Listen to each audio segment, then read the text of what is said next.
Everyone, this is a special, very special meeting of the Board of County Commissioners, Thursday, October 3rd, and we're going to get right into it. Up first, we have an individual consideration item, one reading public hearing. This is an application for a special event liquor license submitted by the Aspen Flight Academy for their fundraiser. And Sam is here and some people from the Flight Academy. Welcome. Thank you so much for having us. Hi everyone. So Sam Ying in administration. Just a quick summary on this. We did receive a late application for the special event permit. And I understand that the applicants did reach out to Commissioner Clapper about, seeing if there's anything we could do. And a lot of it had to do with the noticing requirements. So that's why we're having this special meeting today, so we could get that 10-day notice requirement up on the property. We did have to forego our internal process. We typically also post this in the Aspen Daily News as well as on the website. So we did forego that. But essentially their event is scheduled for tomorrow, 5:30 p.m. To 10 p.m. and this is the second year of the event. And I'll let them talk about it a little bit more in details on what you guys plan on doing. And we apologize for not... Tell us who you are first. Oh, I'm sorry, Jeff Posey. I'm the chairman Welcome. of the Aspen Flight Academy. I've been, I was president for 4 years, and then now I'm chairman. Well, thanks for all you do. Well, thank you guys for all the help and stuff you do. We apologize for last year. We got the permit, I think, within 30 days too. So it was a precedence that we didn't understand. We're also managing 5 airplanes and 90 kids on just a board, not a director, or we don't pay anything. So 90% of all the money we raise goes towards scholarships for kids around the valley. So we start at 5:30. We have at the hangar at the airport, and we have 2 fighter pilots that'll be flying over. Both of them were Blue Angels and Top Gun pilots for our military.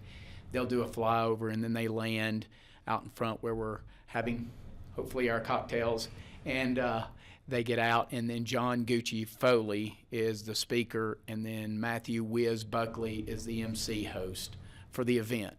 So we hope to raise, last year we gave away 28 scholarships to get your private pilot's license for kids. We have 2 of our kids that are actual fighter pilots now that went through our program that are in military, and we have probably 10 to 15 that are in commercial, hoping to stop the delays at the Aspen Airport with more pilots.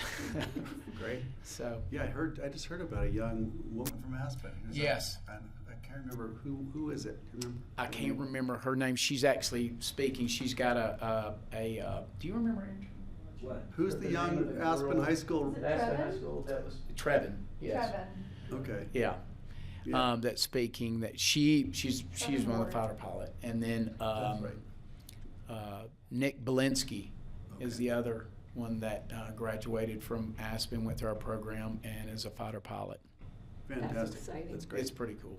It is really exciting. So. Well, cool. Well done. Let's get down to business. What do we need to do? So I checked with ComDev this morning. They have given permission to have the special event, and Dan Bartholomew has also given permission to use the airport. So we're just looking for you as the Board of County Commissioners to approve this application so we can issue a special event liquor permit. Got it. I just have a question. I have two, actually. Three, maybe. Okay. Maybe four. There weren't any issues in the past, is my understanding. Is that correct? There's never been any. We've been doing a Saturday event, which we're still doing, and that's where the community shows up with all the kids and stuff. We give airplane rides and stuff in the same hangar. We went to the gala last year to raise money, to be able to raise more money and serve liquor to raise more money. Let's be honest.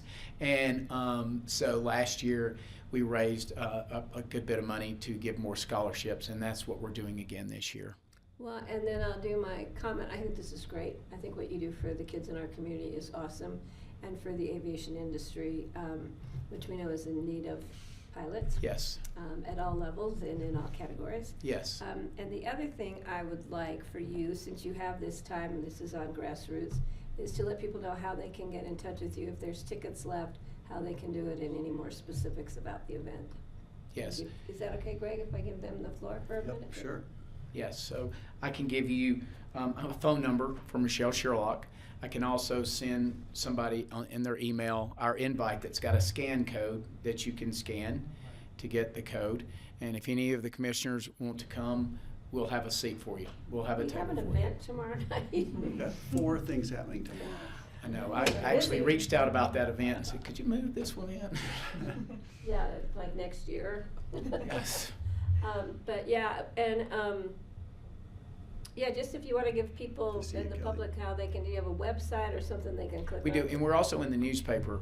I We've saw been in the it. newspaper today, so there's a scan code there. But would you like a phone number of who to call for tickets, or? Michelle? It's up to you. Sure. Michelle Sherlock? If she doesn't Okay. mind having her number. She doesn't. She would. She We've would been on love the to phone with her sell as already. many Yeah. tickets as we can Yeah. sell out there. Michelle's a friend, and I want to thank her for doing the good work there. Her phone number is 970-309-3350. Got it. And then if anybody needs him, I can give my cell phone if you need it, if you have any more questions or want to talk about the program anymore. But there was an ad in the paper for people to be able to go to and scan it, find Yeah, out ticket you can costs scan. and how to do it in times and all that. Perfect. Yes, Thank you. it's been in there for the last 2 weeks. Great. Wonderful. Okay, Kelly has a question. Uh-oh, wait, we can't hear you yet. Oh, well, There. I'm off mute, so You're good that's now. the room. You're good now. We got you. Can you hear me now? Yes. Okay, great. I wonder, who is serving the alcohol? Do you have a private catering company that will be responsible for managing the bar? Yes, we have European Catering is our caterer, and also Woody Creek Distillery will be there serving their alcohol. Just want to make sure it wasn't like volunteers who weren't trained or anything like that. So that all sounds great, and I wish you all a successful event. Thank you so much. Did Francie want to say anything? I see you back there.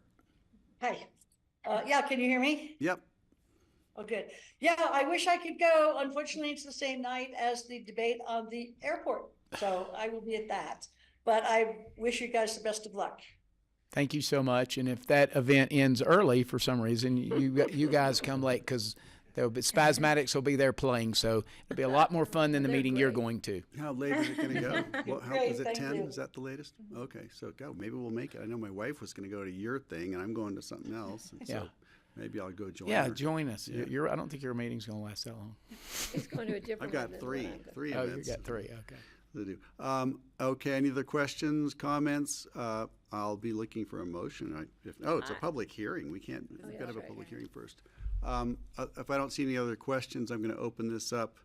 Any questions online from the general public or star 6 to raise your hand? I don't see anyone who would have a question. I'm bringing you back to the room. I don't see anyone in the room who unless, Andrew, do you want to come up and say something? No, I'm all good. He's good, okay. We don't have anyone else in the room, so I'm going to bring it back, and I will entertain a motion. I will make a motion to approve an application for a special event liquor license submitted by Aspen Flight Academy. Thank you guys very much. Thank you. I'll second. Kelly has a second. All in favor? Aye. Aye. Aye. Aye. Great. Thank you. Oh, well, that Thank was Yeah, you. hard. Francine Thank you so shouting much. over here saying aye. Thank you very much. Andrew, now get down to that wedding. Yes. Tell them when they do the flyover to make sure to go all the way, up difficult and so we can perfect. see them from over here. We'll do for the flower. Yeah, for they the, can't. for they the gotta- other events. They'll do the whole town, right? Okay, we Yeah. can do the whole thing. Yes. Yeah, We'll that'll figure out how remind do people that. to go to your event. Okay, please. Good flyover. Thank you. Yeah, We'll take be care. In touch on your I'll let you know about helicopter ride. helicopter. Cheers. See you Thank later. you. Say hi to the family. Thanks, The guys. growing family. Thank you. Yeah. You got a basketball team now, co-ed this time. Okay, well we, Okay, thanks. all See you right, guys. it's, next up is an emergency reso for the confirmation public hearing and reading on October 23rd, authorizing a memorandum of understanding with Habitat for Humanity, Roaring Fork Chapter, to support L3 condominium housing project. And I know Gail's online, if you want to bring her in, if she'd like to join the panel. I saw her name there. I think Gail is still joining. Yep, she's there, and maybe she'll come in. Hi, Ashley. Do you want to tee this up? Sure, happy to. Good afternoon, everyone. Ashley Pearl, Resiliency and Housing Director for Picken County. What you have in front of you is a resolution in AIS and a number of attached documents that were provided by Habitat for Humanity. Basically, if the board decides to approve the resolution in front of you, it would then authorize the chair to sign an MOU,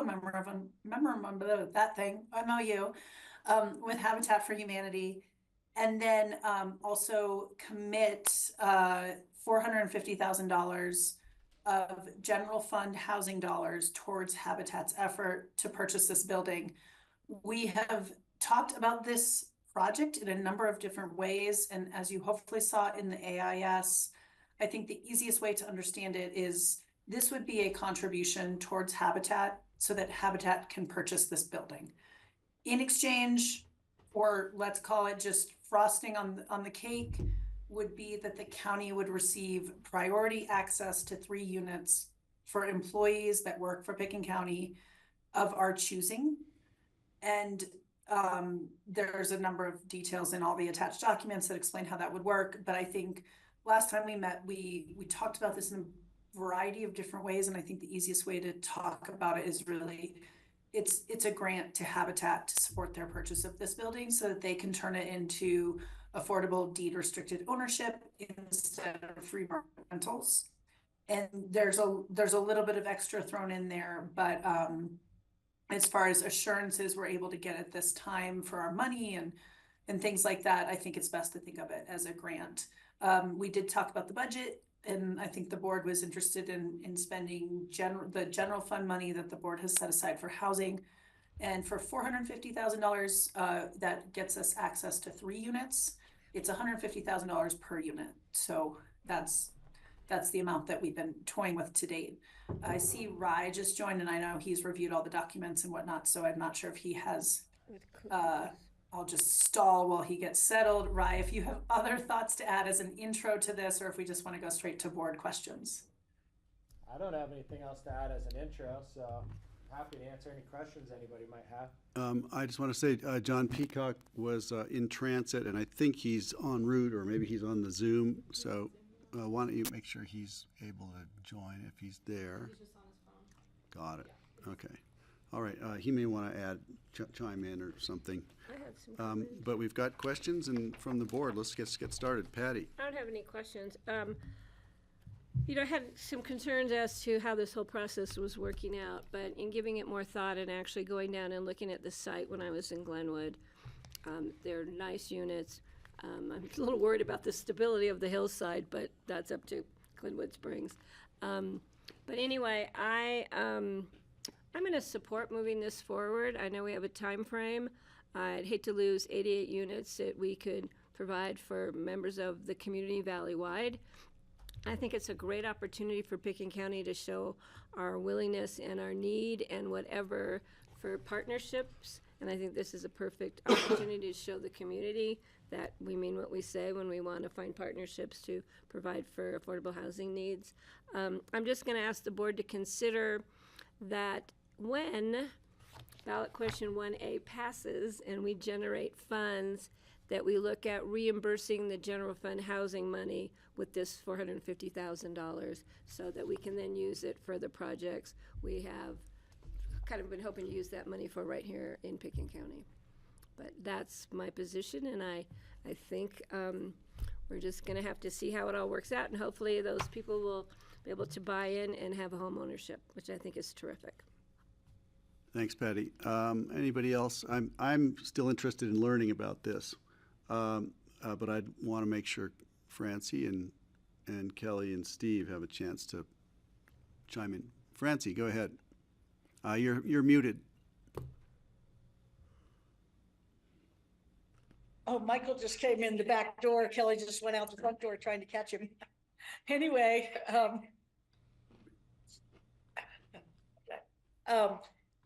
I had talked to Gail about my concern, which is that they're all studio and one-bedroom apartments. And so I'm a little bit concerned that a married couple or young people who want to get married don't see a lot of future in it. But I think I talked it through with Gail enough to be able to support it. And I really, really appreciate the fact that there are so many partners in it. And Gail, thank you for your work on this. Thanks, Francie. Steve, do you want to add anything? Yeah, go ahead. Yeah, I think this partnership is really important. Not just the partnership with Habitat, that's important, but also all the different public entities who are participating in this project. This is like a valley-wide effort, and I would be very glad to be a part of it. I was thinking too about our partnership with Habitat. You know, we worked on the project at the Salt High School housing project, and we are hoping to have a good partnership with them on building things at Phillips. And so this to me is important to keep really good relationships and participate in projects with them when we are able to. Now, I am thinking that if we get the housing bond issue passed, that I would like to have money from that when we raise tax money to pay back into the fund that we're taking the money from now, like reimbursing the general fund or wherever we take the money from now with money that we raise from the affordable housing tax question, because that would be, if we already had that passed and in effect, that would be an obvious way that, an all project to use that money for. So if we could arrange to reimburse the other county fund in the future to make it whole again, that would be good. Great, thanks, Steve. If we can't do that, I'm still in favor. I still support the project. I think that would be a good thing to do to reimburse our other county fund. Francie's hand is up again. Go ahead. I just wanted to say it's particularly nice to be able to support this to celebrate Jimmy Carter's 100th birthday. Well, there you go. Patty has a question. Go ahead. First of all, I want to make sure the county attorney's office is comfortable moving this forward. And secondly, I want to ask how we then, do we just nod our heads and say in the future if we have a fund? Start over. I'm going to start over. Take Thank two. you. I'm going to ask the county attorney how the county attorney's office feels, if they're comfortable moving this forward, but also how we can introduce as part of this, or do we need to, the payback to the general fund housing money when we have money in our new mill levy fund.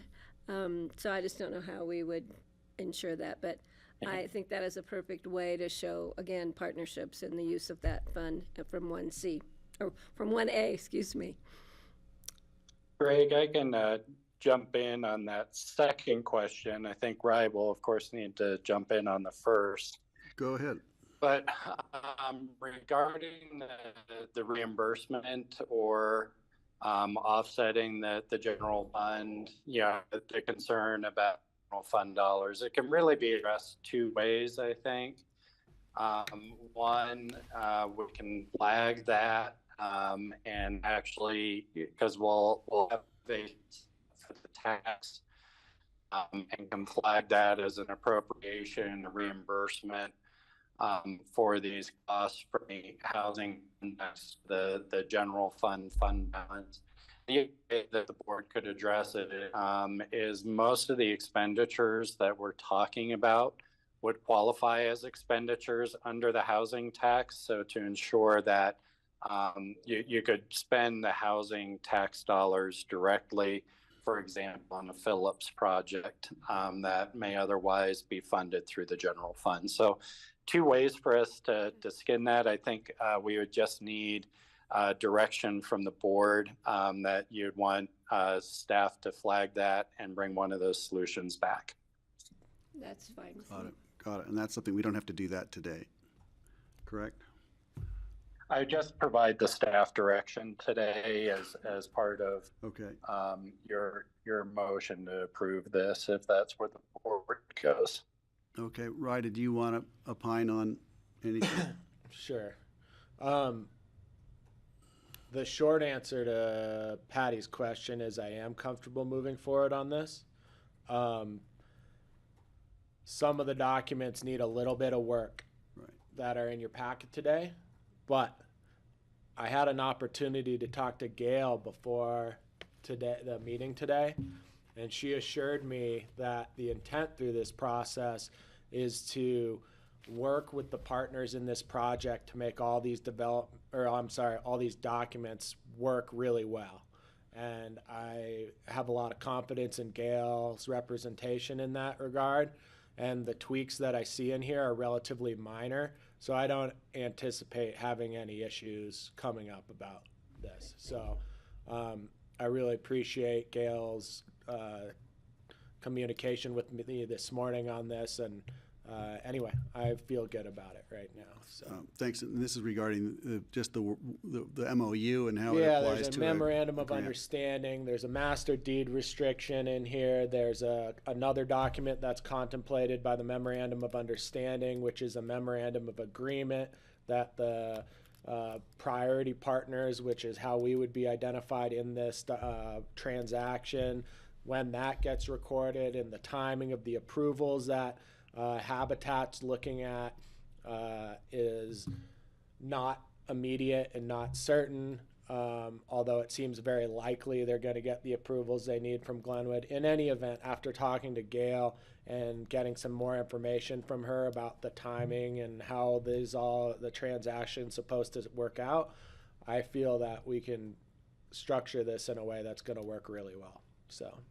Got it. Okay. And did anything, when we first heard about this, it didn't sound like it was a grant. Now I'm being told it's a grant, and I understand why. I think I understand why.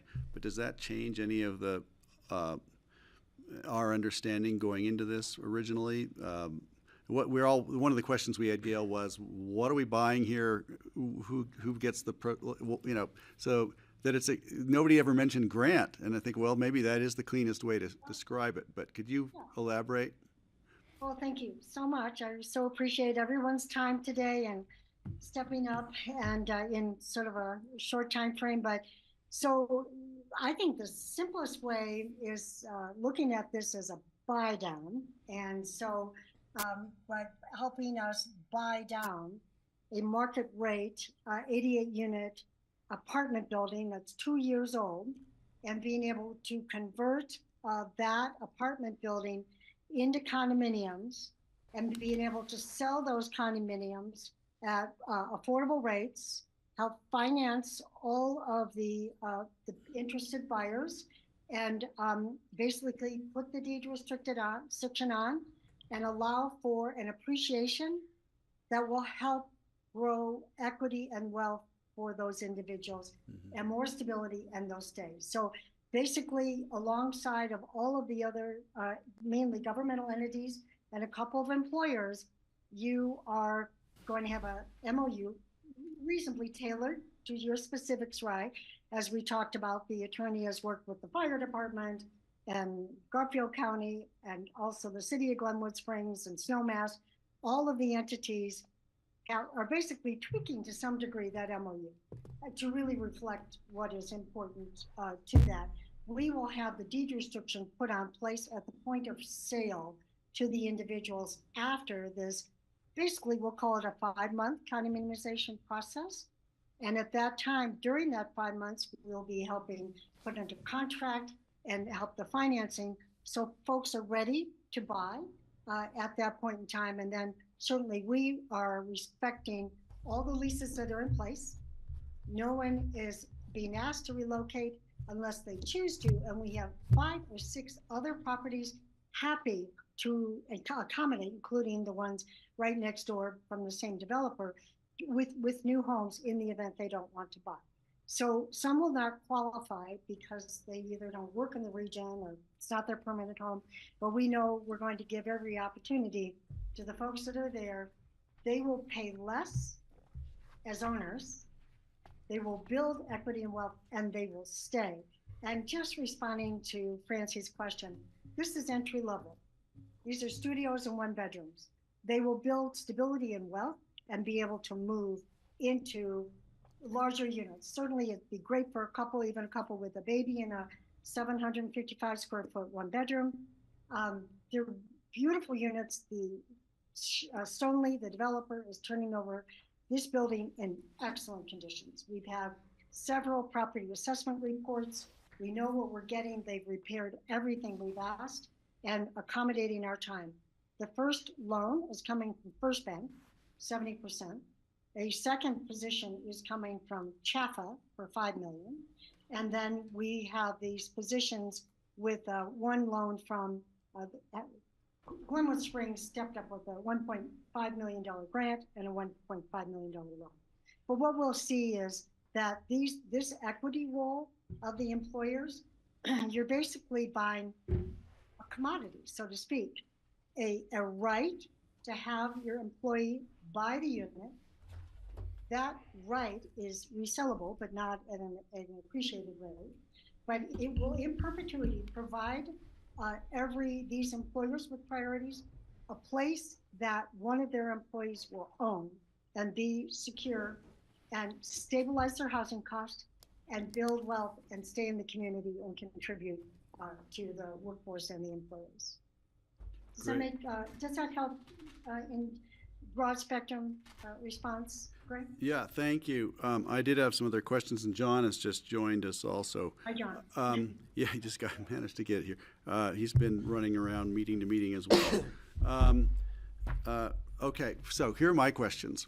You don't want to have the right to buy it be something that appreciates, yet in 20 years, will it make a difference if it's still at a very suppressed rate? And I'm wondering, are there unintended consequences of locking that as a permanent thing? You know, like if you'd bought a car in 1950 for $2,000, you certainly couldn't guarantee selling it for that now, right? I'm just trying to think, does that make sense? And maybe it's just something to contemplate. The second thing is, you're going from a lease agreement to an ownership, and so I assume this building is going to need a homeowners association, and they're going to have homeowners dues and assessments. And my biggest fear is the people that would have the biggest stretch to get into the place are going to have the hardest time making the homeowners dues and assessments. Are those going to be tiered as well, or are those? Let me dive in. Okay, go ahead. You're right, going to the heart of it. Let's talk about that appreciation thing. Haven't really thought about it, but it's kind of like affordable housing. You know, it does appreciate over time. Okay, so we are speaking with 2 homeowner association management companies. So we will create at the time of condominiumization a homeowner association. Because this is a fully occupied rental property of 2 years, we know the cost to operate it. It will be operated by the current management until the condominiumization. Then it's a bit of a hybrid. The docs are already written up. And then we are going to put together the budget based upon operating costs. There's no improvements, with the exception that I understand, except for changing the locks. There are no improvements we're anticipating for the transition. So things are in place, top tier condition. We are in the process of putting together a reserve study. So what we're doing, and this term of affordability, right now, we know everyone living in the building. We know where they work. So when we say there are 20 people working in Pickens County, that we have that information. But we also know, according to people's earnings, that there's a certain percent that are 80% AMI, 100% AMI, 120, 150. When we look at our 80% AMI household, for example, they are currently paying 59% of their income for their rent. They will now be paying, including their HOA dues and their mortgage, 33% of their income. All that is built in when we help them get approved for their mortgages. One of our mortgage products is through IDF. It's a first bank product. It is 100% 30-year amortization at 2.5% interest. We have other down payment assistance products. We can back these households in to an affordable HOA. It'll be basically based upon the number of bedrooms, the affordable, or the square footage, excuse me, the affordable HOA dues and their mortgages. And then that will include this folding in the reserve study over time. So we're committed to people living affordably. And let's say their income is slightly below being able to manage that mortgage at 33% with the HOA. Then we step in with down payment assistance. We step in with other grants. There is, according to our pro forma, there is some funding that we can put towards seeding the HOA, funding to go towards buying down mortgages. So we are looking at this holistically, not just converting, having condos and selling. This is to stabilize those 88 families and get them stable in the workforce and launch them into being longtime members of this community. Just as many of us sitting around here have done this for the last 50 years, trying to get a toehold. Well, this is our objective. I hope that was clear. That's very, very helpful. If I can, and I don't know if Michael wants to say anything. I see him in the room there. Michael, you're always welcome to join. And if you want to, just wave your hand or something. My other question was, and this was probably my last question for now.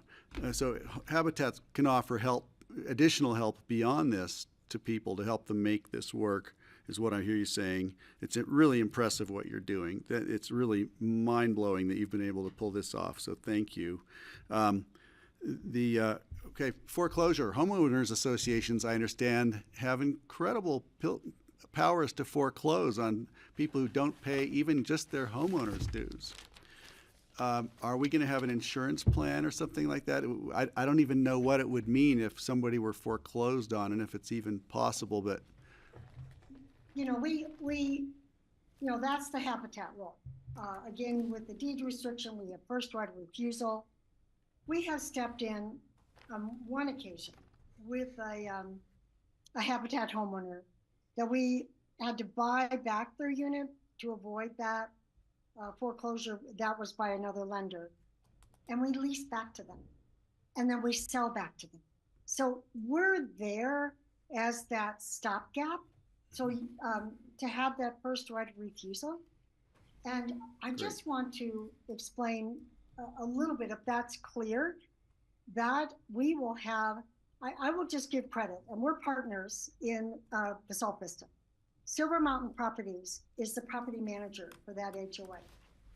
The dedication they have given to the homeowners there. I mean, we help them with home buyer education. We help them with understanding these involved mechanical systems. We've helped them all the way along. But then Silver Mountain Properties, as when we turned over as the declarant, that HOA has brought those homeowners around to understand their role in managing a budget, their role in funding a reserve, credit to them. This is not an easy thing to take when you have like 90% first-time homebuyers.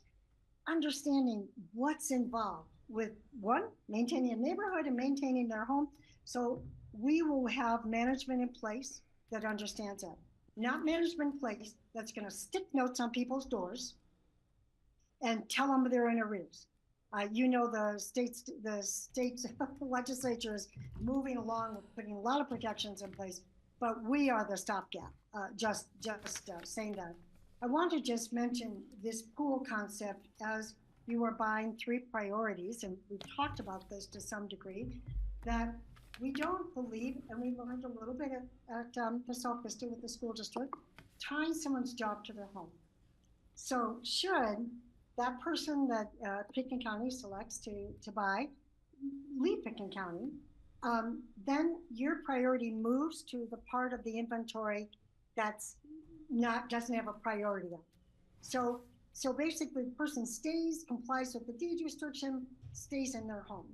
And then again, our priorities are able to move within the pool. We did this in Rifle at Wapiti Commons with our partners there. So it's been tried and true. But I would just like to give credit to the sheriff, who has been really willing to talk about this, willing to talk about his needs, and sees value in a really bold move on our part to work with emergency responders and et cetera, and the partners that have stepped up, including the fire department. Great, thanks. Michael, come on up, come on down if you'd like to get near the mic. Thank you. Thank you, Gail. And I want to thank you for your tenacity and energy that you've put into this, and also the commissioners on moving so swiftly and helping this project out. If the vote goes that way, and I'm hoping it does. I think I put it out to jailers, patrol, and dispatch the day I met Gail and took a tour of the building, and it's very nice. I didn't get to see the top floor. The top floor has, I think, was it 10 or plus foot ceilings with transom lights above, 14 foot ceiling. Wow. With transom lights above the windows and doors, and it's beautiful. It's you don't feel like you're once you're in your unit, you don't feel like you're in that building. So again, I think 3, maybe 4 people have already reached out to Gail showing interest in purchasing one of these. So thank you very much. Great, thanks, Sheriff Bouillon. I'm so informal with you. If I call you Michael, nobody knows who I'm talking to, right? Thank you. I'm going, if we don't have any other questions right now, if you do, wave your hand. Kelly's waving, okay. Sorry, I just want to confirm whether or not we will need another emergency resolution on an appropriation for this. The funds have already been appropriated in the budget, since we're drawing those from the general fund, Kelly. So what we really need is board direction and approval to move forward with the documents as approved by the attorney. Well, it makes it easier. Okay, well, if there's no other questions, I'd like to go ahead and make a motion to approve the emergency resolution of the BoCC, authorizing a memorandum of understanding with Habitat for Humanity Roaring Fork Valley chapter to support the L3 condominium housing project. Thanks, Kelly. Second the motion. And we've got a second from Steve. I can't remember if I opened this public comment or the last one, so I just want to take a look online. There is no one in the room, so we're not worried about missing somebody here, but is there anyone online who wanted to make a comment? Can you show us, Abby? John, you had wanted the board to give direction on how we reimburse the funds as part of the motion? As part of the motion or secondary to the motion? Well, if you make it part of the motion, it's more formal. If you have to do it. Okay. Yeah. I'm gonna request to add I will amend my motion to include direction that John is going to summarize for us again now. To either prioritize expenditures from the housing fund that were otherwise going to be covered by the general fund balance, or to provide a reimbursement to the general fund balance for housing from the housing fund if not. That kind of covers it. Yeah. Okay, well, thank you. That's amended. And Steve, do you have a second on that? Yeah, I second that. Okay, and I'm going to close the public comment, which I hadn't closed. I didn't see, I only saw journalists online. They never ask us any questions. Isn't that strange? Well, there may be others, but I don't see anyone. I'm closing public comment. Bring it back to the board. All in favor? Aye. Thank you, Gail. Aye. Aye. Aye. I think that's unanimous. We're Yeah. moving along. One next block in the wall. Good job.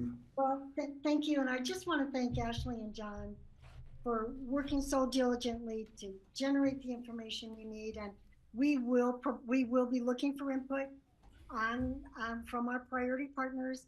Again, allocating units and spaces and a little direction. Let's get the building closed, and then we've got some time to put together some of those details. But I certainly will work with Ryan to make sure he has input with the attorneys and gets a tailored MOU. So thank you. Here, that's my last question on that is, you're gonna have an MOU for each partner, or is there a standard MOU, and what ought it be?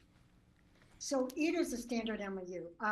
There were a couple, so we have the Garfield County Libraries and the, some people's financial, whatever, requirements needed to have certain language inserted into it. And so we want to make sure that, you know, your procedures and policies are protected through the MOU. So that we'll rely on RISE input. And I know the attorney was trying to reach him today with regard to that. So it's not drastically different. It is a template with tweaks to it. So to make sure that it's consistent with what you need.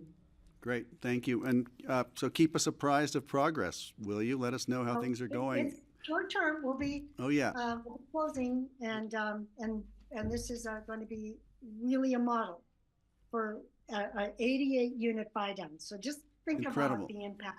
Incredible. Yeah. Yeah, thank you. Thanks for coming, and congratulations. And we're in. We appreciate it, partner. All right. Okay. Thank you. Thank you. Before we adjourn this special meeting, We've got more to talk about. I would like to inquire as to calling an executive session for the purposes of legal counsel. How do you want me to phrase it? Well, if you want to talk about the airport ballot questions. To talk about the airport ballot question. You'd be, I suppose, making a motion for a discussion with council regarding. John, we can't hear anything. Their mics are off. Oh, sorry. Well, the thing is that let me do it after Kelly's legislative. Yeah, we've got more to go here, folks. We're not done yet, just- but we've got it on our list. Okay, thank you. I forgot. Levi reminded me. Okay, so we're going to go into open discussion now, and we've got, I don't know how long this will take, but we're going to dive into the CCI legislative issues, which Kelly worked on. Thank you, Kelly. And I'm embarrassed to say I only received them about an hour ago because I somehow got them lost. Sorry, but- well, we did send them out yesterday, but I know it's still not a ton of time. You can start at the top. Steve walked away. I guess it would be helpful I will just go through one by one, and you all let me know how much conversation you want to have around them or not. Does that work for you, Greg? Yeah, let's do. Okay. We've only, let's see, And- you've got, Steve's not here, but Francie, Kelly, Patty, and I are here for this. Steve will be back, I assume. Okay. And I don't know if Levi's in the room. Levi is here. Why don't you come on? Come on down if Okay. you want to come sit at the microphones. We can. Kelly, I did get it and reviewed it just in case I couldn't be here because I got to get out to Snowmass Okay, yeah. for wildfire conference. But yeah, thank you. It was very easy to go through Okay. for the most And part. again, if we have a hard time deciding on something right now and it gets on, let me back up a little. So what we're doing today is giving Steve and I direction on how to vote at tomorrow's CCI meeting, where we will put together the legislative priority list for the 2025 General Assembly session. And what that means is we direct CCI staff on a package of bills to, advocate on CCI's behalf to find sponsors, to start to build stakeholdering around bill ideas. And we either have a tier 1 or a tier 2 priority. A tier 1 priority is they are going to actively go out and do all of that outreach with legislators. A tier 2 priority is they'll support the individual counties and kind of track progress on bills to report back. Now, if we have a bill on this list that we're not really sure how we feel and it gets onto the legislative priority, docket, we always have an opportunity to sort of revisit our position on it. And, if a bill changes throughout the session, we revisit those consistently as well. So that is the purpose of what Steve and I will be voting on tomorrow. And your input just helps us determine what that prioritization should look like. I hope is there any questions on that?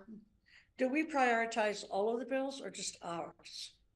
So the CCI as an organization will prioritize 7 to 9 bills that they're going to put all their emphasis behind for the organization.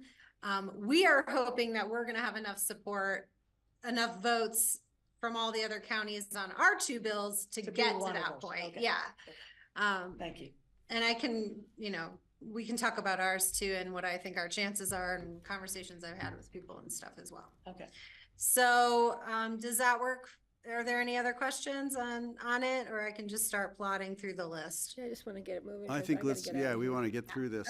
Let's go. I know Patty knows what we're trying to get ahead of you here. Okay, so Larimer County wants us to advocate on treatment of agricultural land and urban renewal authorities. You all received a letter from their staff that was attached to the email with my list that is asking us to support it. They are having issues where they do have some ag land that's still within urban renewal authority boundaries. And what they're seeing happen is there are developers that leverage the urban renewal authority benefits to not pay any taxes on properties for 20 to 30-year increments. And they just kind of move that around. They sort of move that tax benefit around to different developments.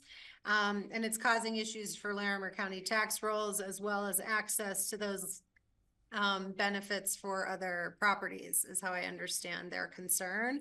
And so they want to tighten up that legislation related to ag property. Great. I'm happy to support Larimer County. We don't have any urban renewal authorities here, so it doesn't really affect us.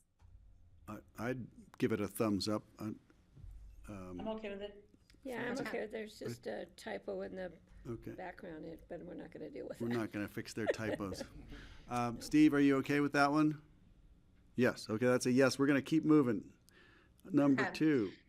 I also agree. Dolores County is having some real budgetary concerns. And as you know, county elected official salaries are set by the legislature, and they set it by creating tiers of salaries. So they would like the permission to decrease their salaries within a range in order to meet their budgets. As I understand it, this is a collaborative request with input from all of their elected officials, not just the commissioners, to help meet their budgets. So I'm a little agnostic about this. I think this is a little bit better than allowing individual electeds to lower their salaries, which we did permit in the legislature a few years ago, because that means you can run on promising to take $0 for the job. And I think that's not good for elections, but This is sort of across the board, and a request to do this decrease across the board as elected by a county. Within a range, which. Within a range. I had a Right. question. Patty has a question. Yeah, I thought there already was an opt-in or opt-out provision. Is that just for commissioners? Remember it came back to us many years ago. Yeah, opted I in think, for- I think it's for individual positions. Okay. So that is, I don't think as good as sort of across the board. Okay, personally. yeah, and I agree Because with you when on it.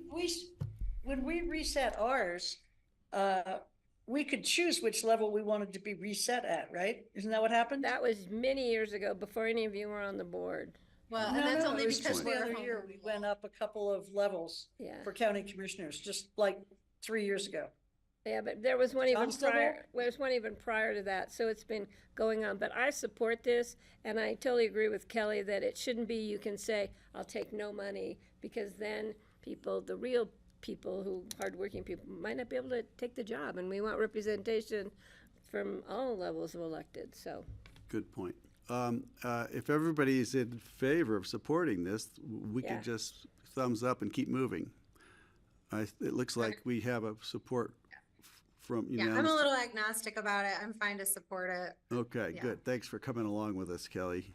I think you had pinky support on your recommendation is the way you. I did, yes. Okay. I think it's fine. Let's I don't go to think the it paper harms bag us. fee, opposing the paper bag fee. I was just thinking that if it costs more to administer the program, does it really make sense? And I wanted to hear people's thoughts on that. Which, I definitely support fees on bags to reduce waste, but it seems as if with a paper bag, is it really making that big a difference? And what does it cost to actually administer? Those would be my two questions, having taken a cue from the Yeah, issue I mean, statement. El Paso County that proposed this in their presentation, they've sort of said nobody's using this money for the reasons that they're supposed to use it, so we should just get rid of the fee. I think this is just a little bit of a philosophical conversation for us about what we think the merit is on fees to, divert bad behavior. Right, yeah, that's how I interpret it also, but I was just wondering does it cost us more than we're getting, and we should know that if it does. Steve? I think that there should be an amendment to this that somebody could eliminate their fee if they have, like El Paso County says that they have a robust recycling program. If they truly have a good program and are, doing the right thing there, or that they could do that in lieu of having the fee on the paper bag thing, because they went through the money part of this is totally, they're losing money collecting the money, basically. It just is a big headache for everybody. And it really makes sense to not have all the fee for the paper bag thing. But philosophically, I think everybody should have a robust recycling program, and they could do that in lieu of doing the fee on the bags. So That you're, would be my amendment to it. I'm gonna support opposing it for now, looking for more information as it moves forward. Patty's thinks oppose. Kelly, you're opposed.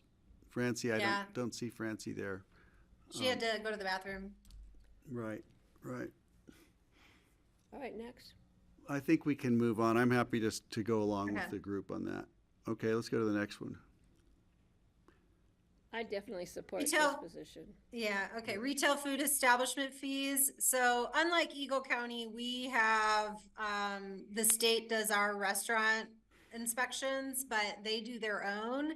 And they want to be able to set the fees to do that, which I think is appropriate because they know what it costs and what they need to raise to cover that program. So I think we should support this. I would agree with That's one of you. the reasons we stopped doing it. Patty agrees. Steve I was agrees. just going to give that his. Francie's not here. Okay, we're going to go yes on that one. Support. Beat you to Okay.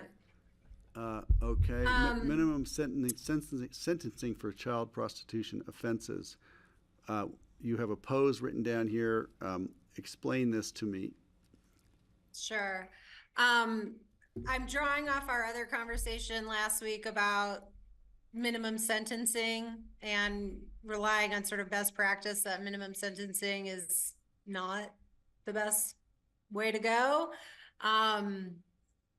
For an opposition, we can also, I also am just not sure that CCI should be the organization that really invests a lot of energy into this. This seems like a DA organization or a prosecutor's organization or that should take this on.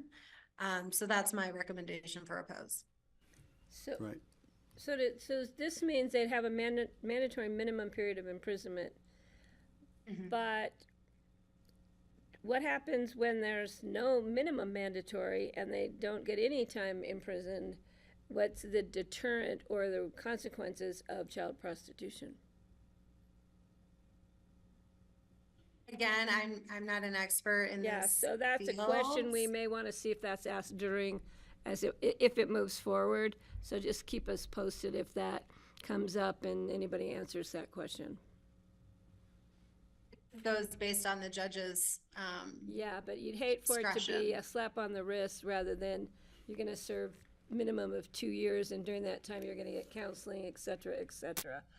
So I think there's a plus and a minus in there, but I think we should just follow it, pose it for now and see if it doesn't get more clarification if it moves forward. Okay, thank you. I think that's fine. I'm okay with that. I'd love to learn more, but you're right. We need to hear from people who work in this field. The next one totally confused. And, and I mean, to his credit, there is a commissioner in Douglas County who's been working a ton on like human trafficking and child prostitution and massage parlors and all that, like, all that kind of stuff, I think, to get at this space. I really am not convinced that this is where the counties need to be putting its best, all of its resources. Right. So got it. I'll That report makes- back and we'll see if that makes it on the list or not. That makes sense. Kelly, Levi, if I can jump in, Go ahead.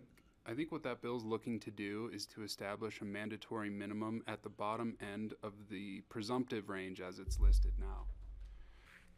So instead of making it, say, 2 to 5 years on a presumptive range, the mandatory minimum would be those 2 years and take the discretion out of the hands of the judge at sentencing. Yeah, I didn't read that in there, but you read it much closer than I did.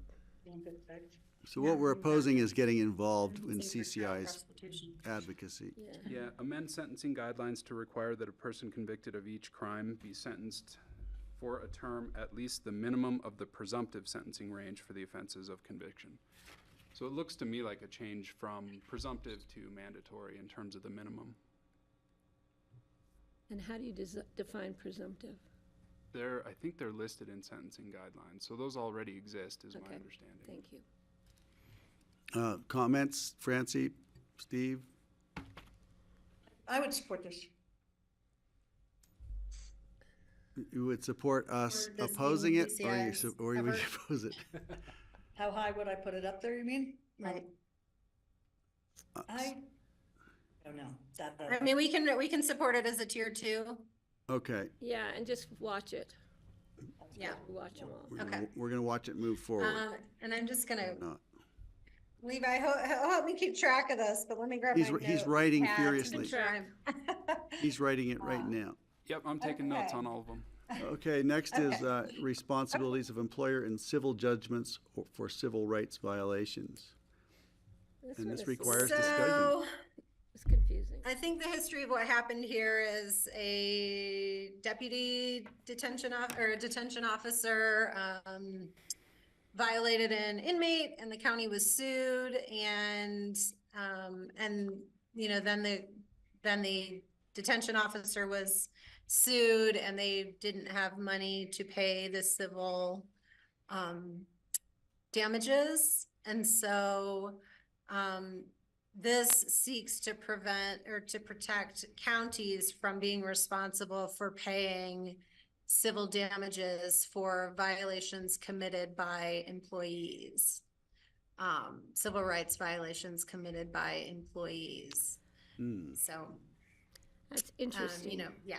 Thank you. So this would be getting employers, counties, in particular counties, off the hook if one of their employees does something heinous? That's found to be a civil rights violation. Right. So where does it come? That's hard for me. Yeah, where does it come back to the county for lack of training or supervision or whatever of that officer? So that officer was flung into the throes, did some kind of offense, and then the county didn't cover that employee. Then that employee is responsible to pay those civil, and that is devastating to one's life. Not that the infraction may not have been, damaging to whoever was committed against, but I think the county has some level of responsibility to train whatever, supervise their employees so these events don't happen. So I don't know. I would agree when you hear you hear these cases where departments within a police force, for instance, kind of go rogue and do something terrible. It's the current case in the national news right now. It would be really, I don't think I'd want to support indemnifying or protecting the employer from the obligation to oversee that, and that employee or those employees. So that's where But I'm hearing we would oppose this. I think so. Yeah, and What do you all think, Steve, Francie? Thumbs up? Thoughts? Well, it was one that I think would have room for amendments. If a county has a robust training program, like all the employees have been properly trained on civil rights issues and sexual conduct and all the different aspects, and then the employee still goes and does something, I don't think the county should be held responsible. If the county has done none of that kind of training, they just hire somebody and they don't have proper supervision of them, proper training, then I think the county has a level of liability. So that's where I could see some amendment coming into the bill to differentiate between those two situations. I have a question. Patty has a I have question. a procedural question for Steve and Kelly. So, but we can't support with amendments unless we have amendments, and we don't have amendments that we are coming up with. So I think we just can we monitor? Can we, whatever? Is there?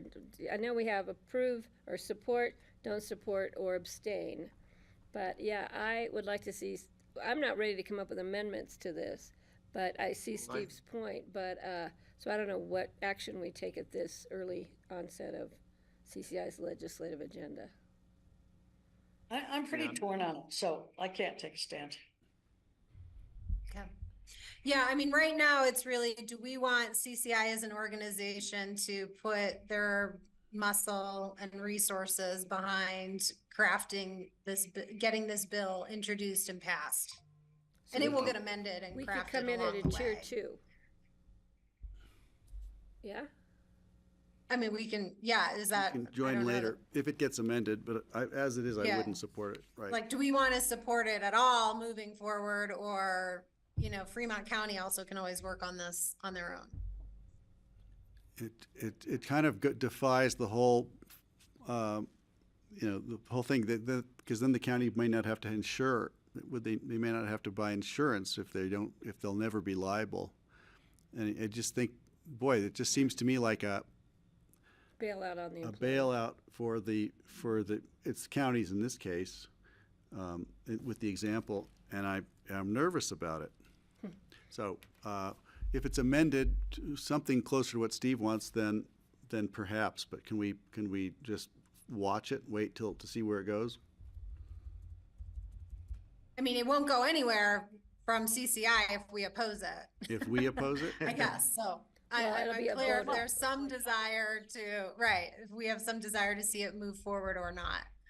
Oh, I would say no. I'm gonna vote to kill it personally, but I want to see what you all think. I don't want to be. I don't know what Patty's at. Patty, are you a yes or no? Yeah, unless I knew what the amendments were, I think there's other priorities that CCI should be pursuing, so I will go to oppose until it's Francie and back Steve? again in a better form. Francie's on the fence. I'm okay with, an opposed. Okay, we've got 3 opposes, Yeah. 4, okay. Not And really when you- opposed to when- it entirely, but I don't think we want to put our energy behind it. Kelly, is Yeah, that, so it might end up very likely to be sort of a monitor kind of a position from CCI. Okay, let's go. There's way too many, I mean, they can only take so many as priority bills. right, And there exactly. are others, there are plenty of other good ones that We we have want more. to really support. We have more to move on. So we're moving on to county courthouse funding. Requires discussion. All right, I'll be quick on this. So, El Paso wants the state to pay for county courthouses, which they do through some grants. And to do it through certificates of participation. Now my concern is that it would be repaid, that debt from the COPs has to be repaid from, the General Assembly and counties. So they're essentially directing the General Assembly to, fund these debt obligation payments, for county courthouses. And now, when I say it, it sounds pretty good, actually. I guess I just think the question is, do we want to require the General Assembly to do that, without kind of a revenue source related to it, or not? Okay, well, it's interesting. I remember when we were having to renovate our courthouse. Wanted the state to pay for The it. state was giving us unfunded mandates to fix our courthouse, and we just had to suck it up and pay for it. And so our choice is either we continue doing that, or we have them pay for it, and then perhaps they tie their funding to the mandates a little closer. So I kind of like this one. I have a thought. Maybe there's a way to tie it into a percentage so that the big counties who maybe have a greater ability to fund their own courthouse improvements can get X percent through COPs, where El Paso or if you're talking Baca County needed to upgrade their, I don't even know if they have a courthouse, they must in Baca County, probably in Springfield, that they get a percentage of the overall cost. So it makes it more of a fair, so that the state isn't having to cover a large county with a large bill, and then, I just think that might be part of the conversation, but I'd like it to see it move forward for more discussion at the CCI level. I agree, we wanted funding when we had to do our courthouse. Right. If they're gonna have a mandate, they ought to fund it, and that'd be the place to fund it if they're making the mandate. Okay.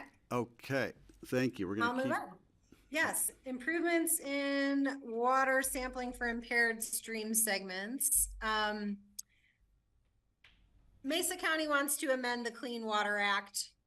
I don't think they want to amend it in the ways that we would want to amend it, and so I recommend a position of oppose. I'm standing by I that. trust you with that. Okay. Steve, And Francie? it sounds very good. We need science and trained scientists and all that, but it's all smoke and mirrors. Smoke screen. Yeah. Okay, we'll move on. We're moving on to the next one. Increased cap of the county lodging tax. Yes. La Plata County would like counties to have the same authorities that municipalities have to increase their lodging tax up to 6%. Yahoo. Thumbs up, Seems fine to me. Oh, yeah. Okay. thumbs up, Believe it. all the way Okay. around. All right, now this one, electric vehicle charging stations tax collection. So, this one's pretty simple. They want to, gas tax is gonna go down. Yuma County has EV charging stations that they think they should tax to help fund the highway users tax fund, which is what counties rely on for road improvements. I'm in favor of this one, So am I. though I'd have to pay the tax. Yep, me too. I'm in favor. Steve?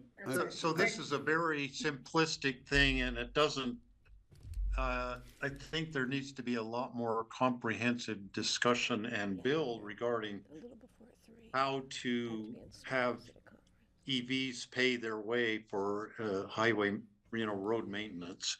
And it could be through their annual licensing. A lot of people, they charge their cars at home. They don't go to charging station by and large. So how do you capture them? They're not being captured by this. So I think this bill has a long way to go. I agree that there should be some way to capture, have the EVs help pay for the highway maintenance, but I don't know if this bill is, this is just a simple, weak solution that's, I don't think is comprehensive enough. Thank you, Steve. We can have that discussion tomorrow to support the concept, but it has to go a lot farther, I think. I'll moderate my enthusiasm for it and share that with you. I remember the meeting now that we were on with the guy from Yuma County, and he didn't really have a thorough understanding about how funds were raised or what subsidies were given to, say, legacy vehicles. Also, it seemed a little bit punitive to EVs because he didn't like them, and it seemed so unfair. Exactly. But he didn't have a real clear idea. So, do we wait and see? Do we oppose? What are our choices? Oppose, support, or I would abstain? support it and assume that it's going to be tweaked as it moves forward. I That think would be my let's just stand. move it forward and see what happens. It's got a long way to I go. would guess that CC4CA would engage on this in a much more comprehensive manner than what Yuma has proposed. Yeah, I'm sure they will, because we were already beginning to do that on the day when we had the hearing. So I guess we can support it moving forward, fully expecting there'll be a lot of amendment to it. Okay. County revenue diversification. So we know we have limited abilities to raise money as counties. Clear Creek and Summit have joined together to propose 2 additional ways to generate revenue: an excise tax, which doesn't look like it's specific to anything at this point, and a sales and use tax in unincorporated counties. Or county areas. So currently the way sales and use tax are applied as an overlay, and so it goes on top of what's already being levied in municipalities. This would just go on unincorporated county areas. So I'd like to support them, and I get the need for, we've all had talks about how we need more revenue generating capabilities, whether or not we would use this and not, maybe the excise tax, but maybe both, maybe neither. Let's support it. Okay. I think I see support on this on Steve and Francie. Great. Okay. Let's see, property tax proceedings.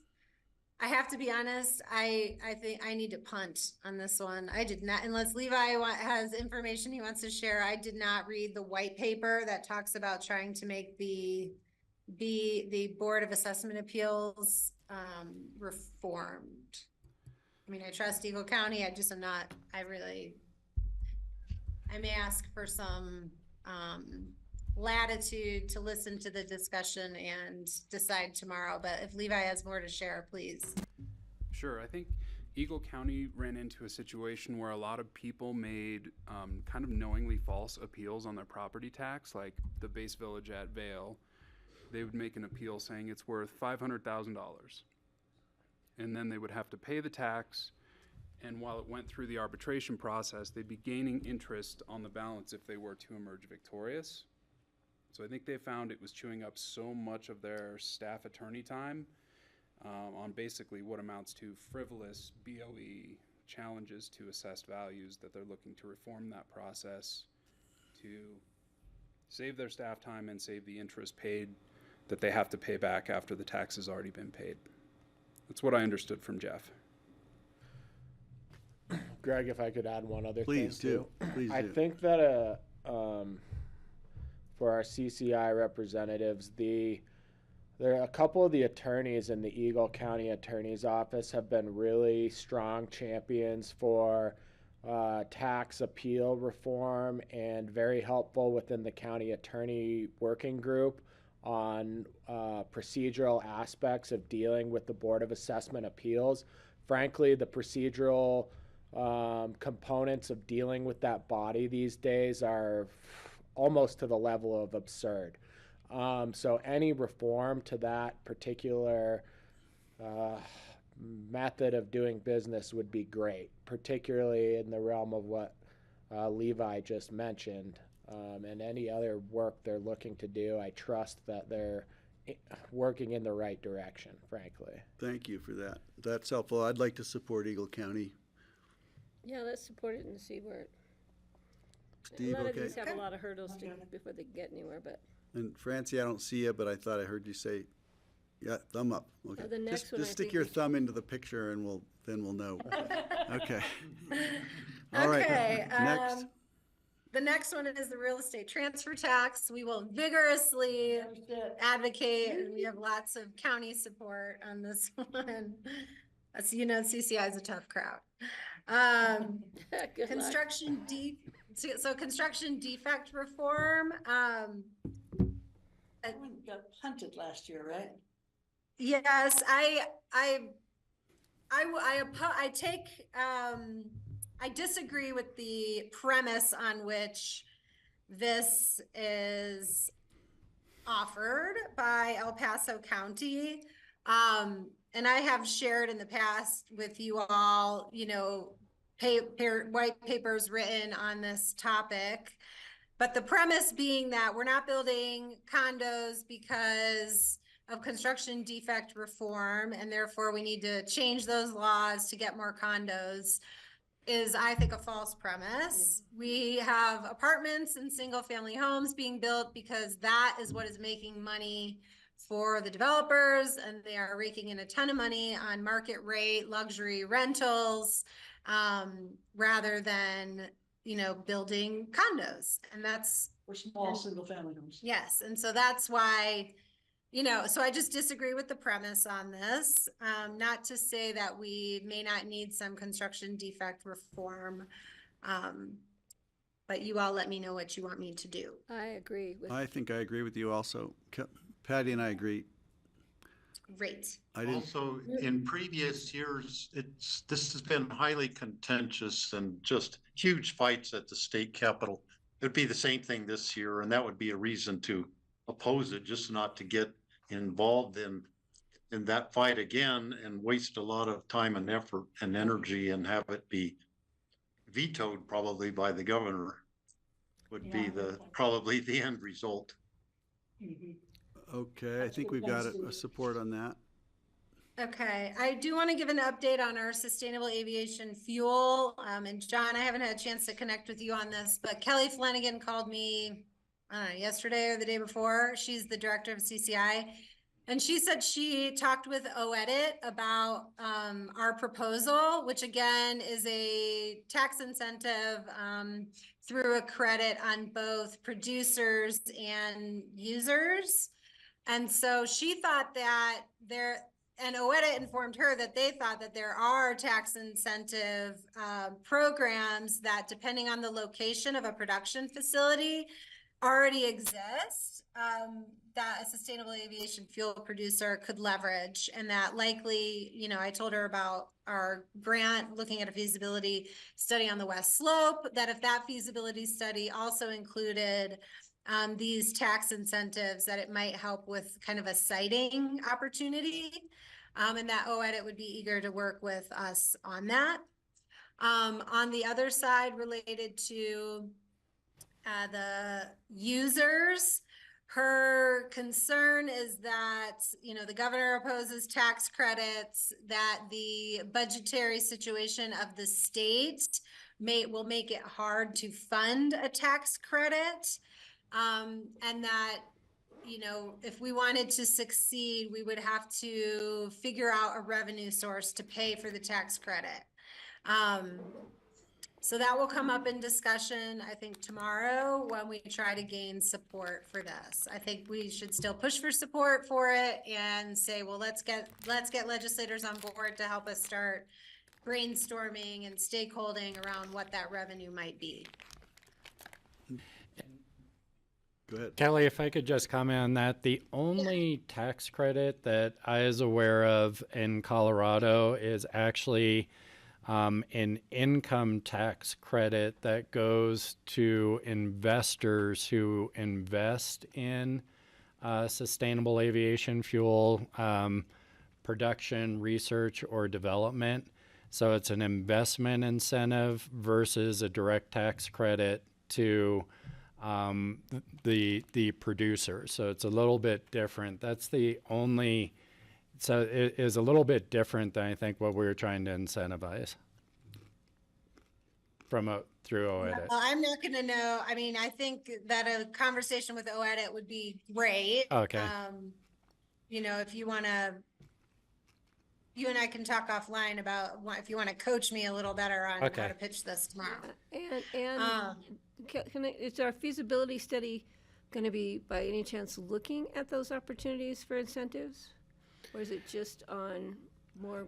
So we haven't written the scope, but it wasn't the intent was more to look at kind of potential feedstocks and the feasibility of being able to even produce on the western slope. But it might be of interest to a feasibility study to find out about the financial side of it too. Yeah. But there's just a thought.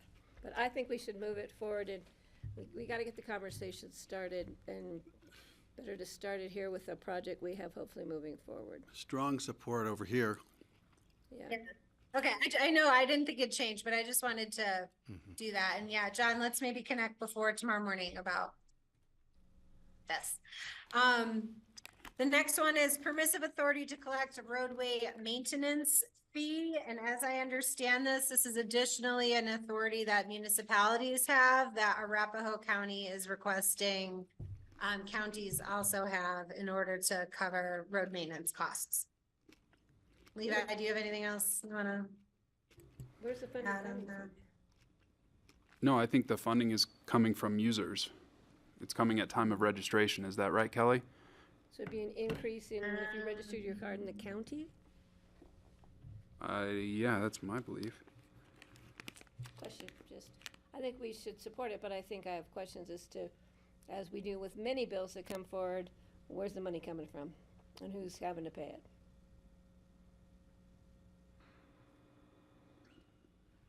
Right. Okay, Support with a can I question. move on? Yep, let's keep going. Thank Okay. you. Let's see. Oh, creates an additional transportation planning region. So Patty knows Yeah, this. no, This and came up a little bit. Yeah, this one's pretty Last simple. We year. definitely don't support this because it's made by a jurisdiction who's not impacted by it.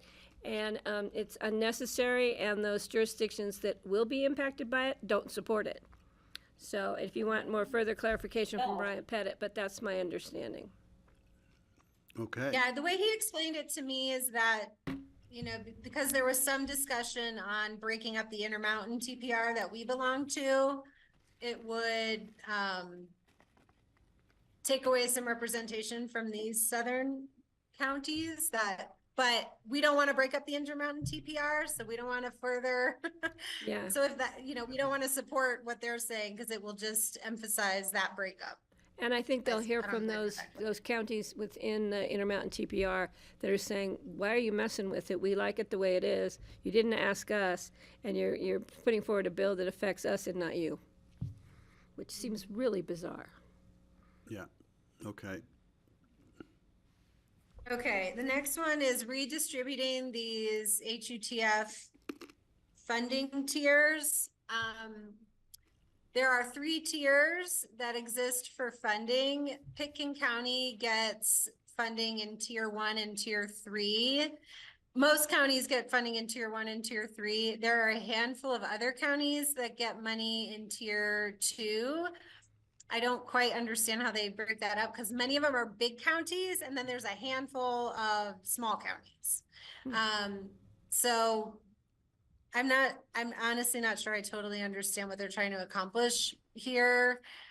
Except for redistributing that money from tier 2 into the bulk of the counties that get tier $3. Why are they, Levi, why are they you can add doing anything this? else? I reached out to Brian Pettit on this, as well. Yeah, I'd want to. But I'll let Levi jump in. Yeah, Sure. I don't know, why are they doing it? I think because they believe it's unfair that certain counties don't get tier $2 and certain counties do. And so if we were to take the entire sum of the tier 2 column and then distribute it on the same percentage basis in tier 3, then we would, in theory, get some of that tier 2 funding, provided that the So distribution they're percentages talking about didn't making it more of change. an even playing field kind of a thing? Doesn't sound very I don't even. know. I don't know how they. Yeah, Left is tier 2, so I don't want tier 2 to go away. Yeah, I think we abstain And we until we don't- have further information. I think I Brian thought needs he to could have weigh sworn in. he said it was tier 2. Might be a different tier. Okay. Okay, So I'm we sorry, what is the direction? Well, Patty here? suggests Just- Can I abstaining. have abstain? Okay. Yeah, I think we need to get more Okay, input from if Brian. an obvious position emerges tomorrow, can I take it? Yeah, Sure. Yeah. just say no. All right, responsibility for railroad maintenance projects. This is another one I don't think we have enough information about. I reached out to Eagle County to say, what do you think of this? Because you guys have probably some of these maintenance that you have to pay for from the railroad in your county. And they had not gotten back to me yet. So I think we abstain. Abstain till we know more. abstain, okay. Okay, That's it. thank you. Thanks. Oh, that was easy. Thanks. I really appreciate Kelly, and thank you for giving me the opportunity to Now, do we, read. And Levi, thank you. Thanks do to we you too, have any Levi. other open discussion that we can even talk in this Yes. special meeting? Yes, Okay. I do. Francie. So I've heard from Jeff Beer and on the Redstone Museum, and at the last meeting that we had, I know that Greg and Patty and I, who had been to the museum building, had considered suggesting that we use the $50,000 of remaining capital funds to help them purchase this house and turn it into the Redstone Museum. To remind you guys, one of the 3 owners is willing to put all of his share back into it so that it would be possible. They were going to ask $750,000. They're trying to get a grant for $450,000. I just heard from Jeff again that if we could give them $75,000, that would enable them to get the $450,000 grant. And then the other thing that they would like is to have us, let me just check and make sure I've got this right.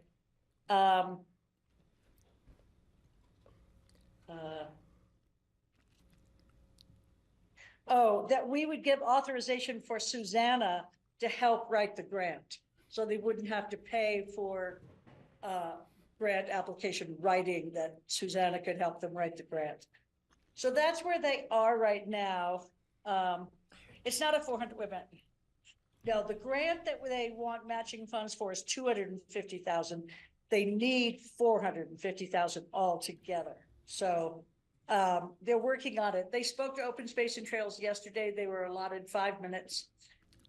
So honestly, it seems to me our next step is to talk to Gary and see what's going on with him and whether they're looking at it as historic TDR, or I don't know how it went at OST. I don't know what happened there. I don't But read that's that. what I know right now. And I was there earlier. John, today. did you want to? Well, sorry, I was just trying to mouth or whisper to Rye whether that would be an appropriate expenditure of open space. Yeah, and so trail I was funds. at the OST meeting today when Jeff came and presented to the Open Space Board of Trustees. The same concern that John just raised right now was raised at the time, namely that absent open space purpose, utilization of the open space and trails funds to simply buy down development with the historic type of covenant is not usually something that falls within the permissible scope or use of that fund. There was a conversation about maybe looking at how to do that. But I did also talk to Jeff after the open space meeting, and I think he was hoping that you all were going to put some time on your agenda to talk about this at some point, and I don't know anything beyond what he had just expressed to me about that. So, Got it. We don't have a, I haven't thought about this since we were up there. Patty? Yeah, I think when we had the brief discussion we had, it wasn't so much giving them the 50,000, it was helping them pay for up to 50,000, pay for some of their matching funds for grants. I think we talked about having Susanna Reed help them, and I think I remember the board was supportive of that. I talked with the patriarch, Tony, at the house.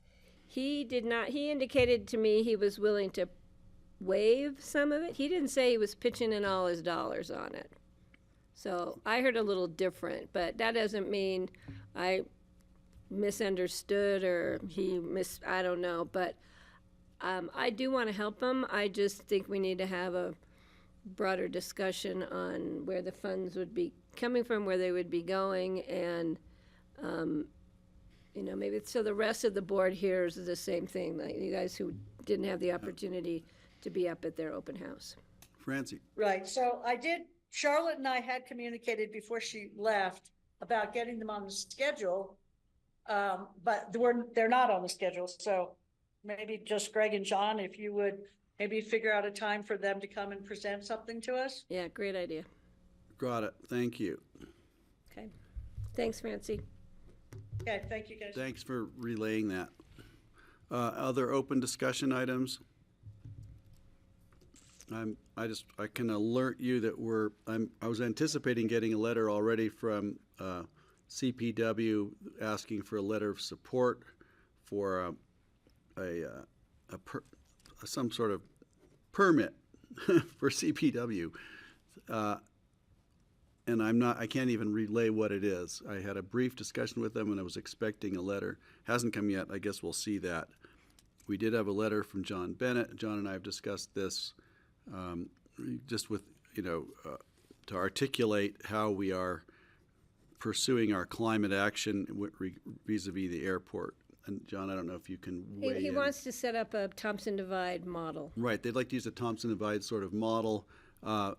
Specifically, they wanted us to hire an additional staffer, and we're not certain we actually need to do that to achieve the goal, the ultimate goal that we're looking for. I think we have the equivalent of a full-time position actually working on this, but it's split between different roles currently. So Michael Port? The board has, it's a combination. So, of course, the board is familiar that we've hired a firm in Washington, Cozen, to help us with lobbying efforts and working through the legislative pieces.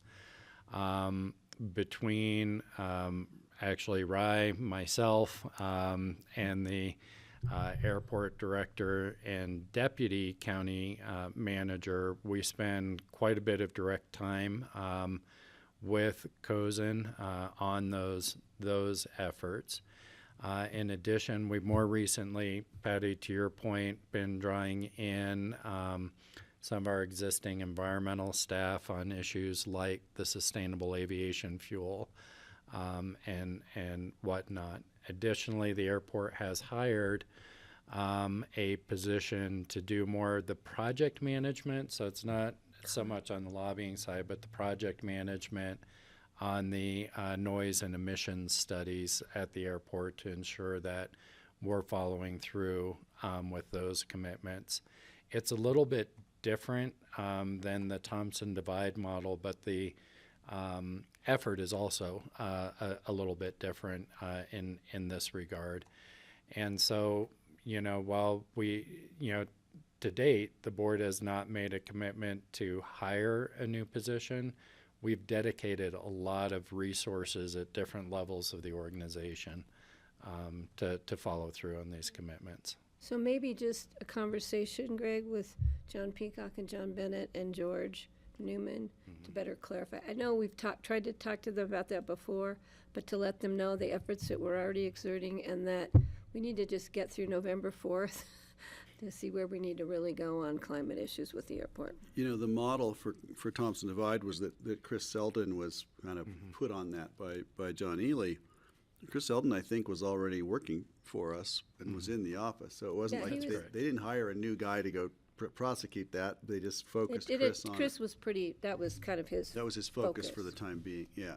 So what they're really wanting to make sure is that the county focuses enough energy on this to have a reasonable outcome. Right, but they need to know what we're doing now and that right Right. now. So that's a conversation, but they want to be able to assure the people they're talking to that we actually are doing the work, and I think we can do that. Okay, last thing, we talked about having a meet and greet for our attorney candidates, and we were asking commissioners for a list of people that they thought we should invite. It will be open to the public, but we wanted to just make sure we reach out to suggestions. And I don't know, John's received some suggestions from one of us so far, from Patty. So just want to remind you, we don't have to do it right now. You can just send them. Well, It's and informal Charlotte's and it's going to be public. organizing it, and she's out today, yesterday. Correct. Yeah. Yesterday and today. So there's that. We've got an exec session coming up regarding airport ballot. Let me see, is there anything else, John, that you want to talk about? Anything we talked about earlier? So No. we can wait on that. And okay, so I think that takes us to the end of me. our meeting, but we need I a motion. need to make a motion to go Yes. into executive session for the purposes of, It'd be discussion with council, for the purpose of discussing the constitutionality of Pickens County ballot measure 1C. We can't hear Rye. Oh, sorry. Gotta turn on the So mic there. It'd be. Lean in a little. All right, I in, can lean do that. in. The fan in here is so loud. It is. You can't- Thank you, there are Smells like fans. We have Subway fans. sandwiches in there too. It would be, discussion with council pursuant to 24-6-4024B, and the topic would be discussion of the constitutionality of Pickens County ballot measure 1C. I'll wait for a second, but then I'm going to I have haven't discussion. moved it yet, so moved. So moved. Okay, do we have a second? Second. Okay, we have a second. Is it necessary to do it in exec? Yes. Do you want me to say it's not constitutional, not an executive session? What I want to find out is, if we can always avoid an exec session, I'd like to, but it sounds like I'm sorry, that was not a good this is response. attorney-client. It certainly is attorney-client. We haven't made up our communication. minds how we're going to address it. So, Thank you. yep, Okay. no problem. All right. So where are we addressing it? I've got you set up upstairs. I sent a Zoom link. Kelly and Steve and Francie, you all should have that in your inbox already. So we're gonna walk upstairs and we'll see y'all in a When we minute. adjourn that meeting, we're done here. This meeting's over. Greg, you have to call the question. Oh, why, thank you. All in favor? Aye. Aye. Aye. Okay, and what I was saying is, The motion we can tell We don't Andorra really that have to do Andorra that is anyway. done, John Ely. Abby's done, we are out of Oh, here. interject. Thank you. Thanks, guys. See you upstairs. And then I'm gonna be late, but that's okay. And I can give Abby back her